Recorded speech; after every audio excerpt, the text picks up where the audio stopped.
Hey, welcome back to my hard mode walkthrough for Final Fantasy VII Rebirth.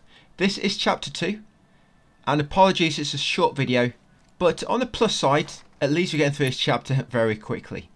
There's actually only one enemy you have to fight here, and that's a boss.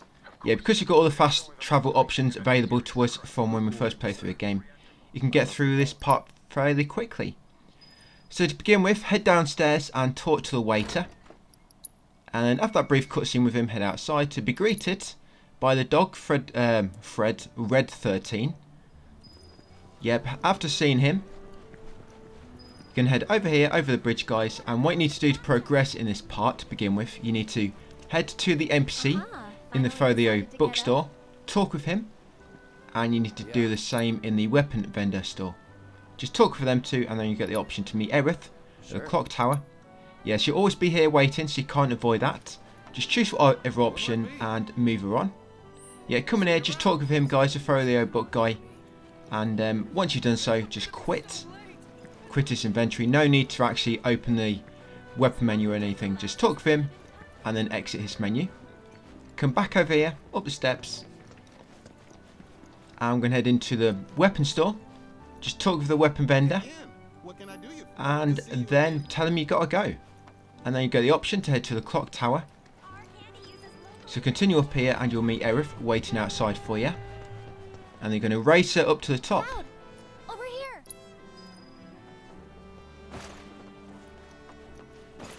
Yeah, so continue upwards and then she'll walk to different parts of the railing.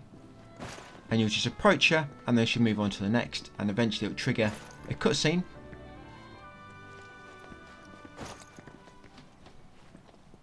Yeah, you still have to do the Chocobo part on this chapter. I'm hoping most of the later ones, the Chocobo's already saved, unlocked. But yeah, this one you have to go through a process again of unlocking it. So yeah, at the top, just approach Aerith at each location. Once you get that cutscene, guys, follow her back down and slide down the pole. That's it. Once Aerith's slid down your pole, yeah, come down and head outside.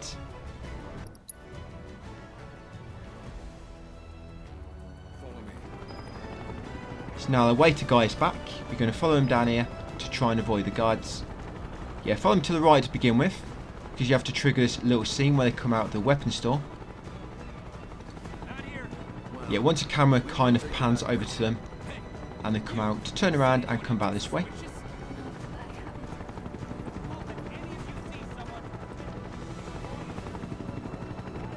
Yeah, I'm hoping, normally when I'm recording this, I'm planning one chapter ahead, kind of.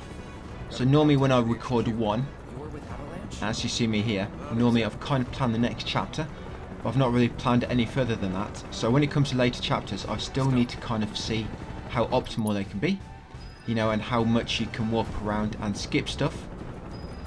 I'm hoping we can skip most of it just by warping around. I know sometimes fast travel is locked, so you can't use it.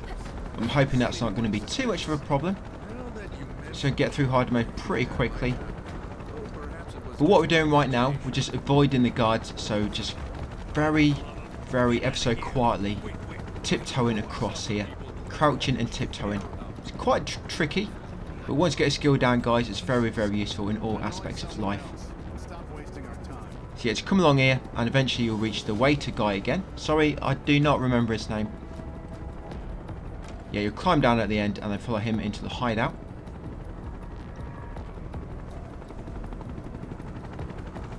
Yeah, this boss on this one goes down very, very quickly. To me, probably, I spent between maybe 30 minutes to an hour just trying to do the setups on this boss, trying to figure out a nice, clean, optimal way to get rid of him very quickly with the least amount of effort and the least amount of materia. And quite pleased with it. It works pretty well. I think your second and third party member have only like 2 materia each, 2 or 3, and the Cloud's got almost full materia in all the slots. Once you get here, just open the door, guys, head inside and you'll find all your buddies. Yeah, slide down the pole again. That's it, here they all are waiting for you. Yeah, it's a bit of an awkward silence there, so hurry up, guys, and break it before they all kill each other. Yeah, Cloud seems to hold them all together. Yeah, let them all crawl beneath the pipe first. That's it, carry on and shimmy through the gap at the end. And then we're going to open the door, guys, and get outside into the open world, finally.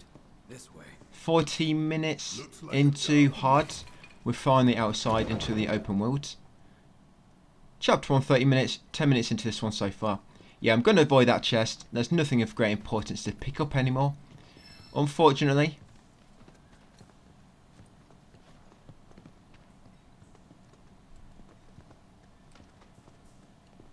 Yeah, so shimmy through here, shimmy up, shimmy do, yeah, and big door at the end. Yeah, so straight away we're going to fast travel to where the objective marker is, near the swamp, and then get the option, well not the option, but it will update telling you need to go to Chocobo farm.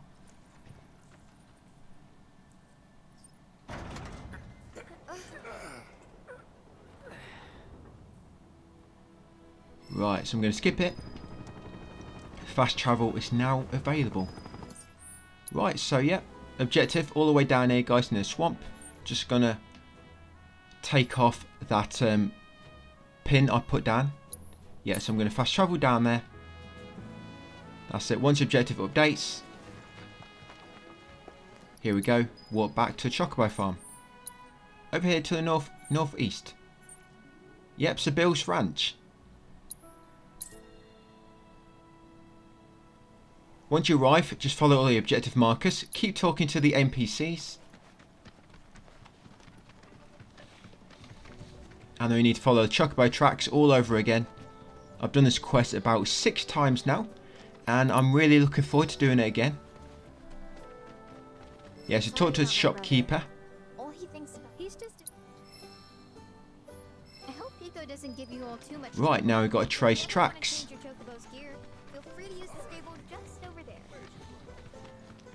Yeah, so come out the gate and just go left. You can see the tracks on the floor. Kind of got like little feet, like little V shapes. Leaves a V shape on the floor. Just follow the V's. Down here. And it's quite quick to get past this one actually. Some of these Chocobo side quests take quite long to do. But this one's pretty fast because you can kind of... If you roll, you don't seem to make as much noise as when you kind of standing up a bit more and moving faster. Yeah, if you roll, you don't seem to make as much noise, but you still move fairly quickly. And just try not to roll too close because it will kind of turn around then. So yeah, stay away from that one. This one over here, it will always turn around clockwise, like so. And if you time it well, you can just get behind him quickly. This one, the final one, grab a rock and lob it near him. But make sure when you lob it, there's a reticle over the Pico. That means it's going to make him hear it. That's it. Once he turns around, head up behind him, guys, and stick your hand in there and press triangle. Yeah, that's it. We got a Pico. So once got this, you need to head back to the ranch. You're supposed to do a race, but all you need to do is start the race and then give up straight away, and that will progress a quest. No need to actually complete it. After all the Chocobo racing we've done, yeah, I'm sure you don't want to do this again. The most basic race there is. Unless, of course, you want to. By all means, go and do it. By the time you've done that, though, I'd have probably finished the chapter. Right, so yeah, over here, into Pico's shop. Talk to the ranch hand again. That's it. Fast travel is unavailable. So you're going to follow him outside. And you're going to board your Pico. Your Chocobo. You're going to board him.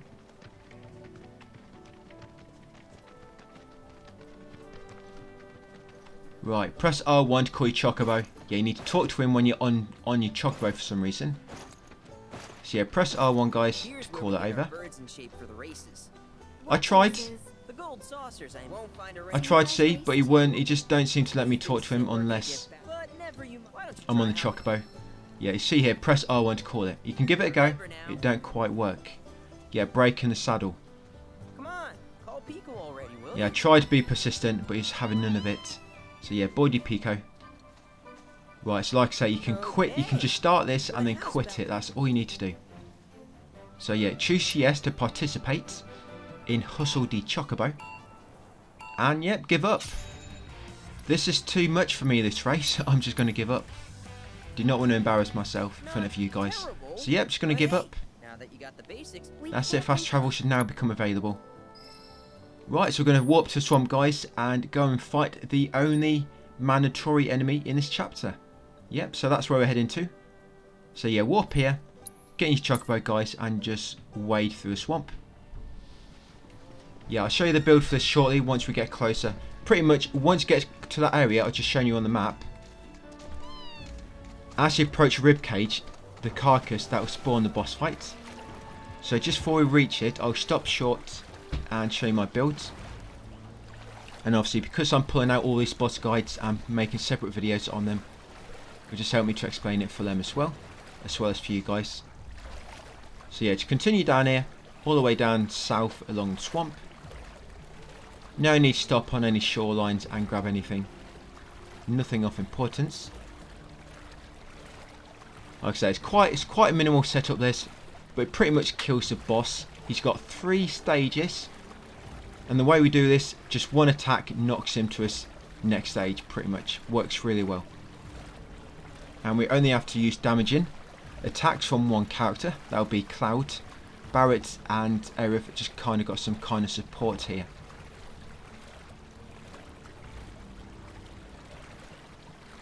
Here we are, welcome to the Midgardsormr boss fight on hard mode. So I'll start by showing you my materia setup. So we've got Cloud, Barrett and Aerith in the party. And materia. So Cloud, he's got a rune blade weapon. He's got a armor piece which will give you 4 slots. And he'll give you the Genji gloves. Now for the materia, he's got magic focus linked to ice. He's got magic up. He's got first strike. He's got enemy skill. He's got Phoenix Summon. He's got Ice linked to Swift Cast. And he's got Fire linked to Elemental in his armour. Very important. He's got Magic Attack Power plus 20, ATB Charge Rate up, Full Power Magic and Enemy Parts Damage up. So Barrett, his weapon don't matter, but he wants a Choco King's Cape accessory. That's important. And he's got the Empowerment Materia. And he's got Elemental linked to Fire in his armour. And Aerith, weapon doesn't matter. Now she's got a first strike, materia, accessory doesn't matter either. First strike, time, ATB boost, and then she's also got elemental linked to fire in her armour as well. Now, shortly after this, you'll finish the chapter, guys, and get all your HP and MP back. So don't worry about wasting too much MP. That's why I've not got MP absorb on. And on the second stage, the boss starts with a massive fire attack. That's why I need elemental plus fire on everybody, otherwise I'll probably die. Right, so to begin with, straight away, going to Punisher mode and block. That's it. After blocking that first attack, Barrett's going to use Faith on Cloud. And as soon as he does that, Cloud's going to use Prime mode. Then you're going to block the next attack. There we go. And then try to build up 2 ATB, guys, and also go into Fury. I always hold square in Prime mode. That'll do a nice combo, build up nice ATB, and also trigger the Fury buff, which will make you give more damage but also take more damage. And then once you've got 2 full ATB, guys, and Fury is active, block the next attack and then use Ice level 3 on the boss, knock him into this stage. Now once he enters this second stage, it will start with Scorching Breath. As Cloud, make sure in Prime mode and zoom over to him, hold square to build up Fury and build up 2 full ATBs. Once you've done so, use Ice level 3 and then back over to Aerith. Use ATB boost to get 2 full ATBs with Aerith, then back up to Cloud, and then just hold square, guys, to do a combo with him, and that should knock him into his third and final stage. Now in his final stage, he pretty much always starts with Coil, which will eat your current person you're controlling. So we're going to begin by casting Stop with Aerith. So straight away, Stop with Aerith. That's it. Then as Cloud, build up 2 full ATB and make sure you've got Fury active. Then Aerith's going to use Arcane Ward on Cloud. And then Cloud's going to use Ice level 3, which will kill him. Yep, very simple boss fight. Is it simpler than the first boss on chapter 1? Perhaps. Either way, both fights have been pretty simple so far in hard mode. And that's it, guys. Midgardsormr Boss defeated. And just after this will be the end of the chapter. Yeah, so we'll just continue up here, guys, and as you get into this tunnel, you get notification telling you chapter 2 is finished and chapter 3 has begun, and you'll always get your HP and MP restored shortly after the brief cutscene. Yeah, chapter 3, Deeper into the Darkness, that'll be in the next video. Yeah, so I'll leave it there for that one, guys. Thank you for watching, and I'll see you on chapter 3.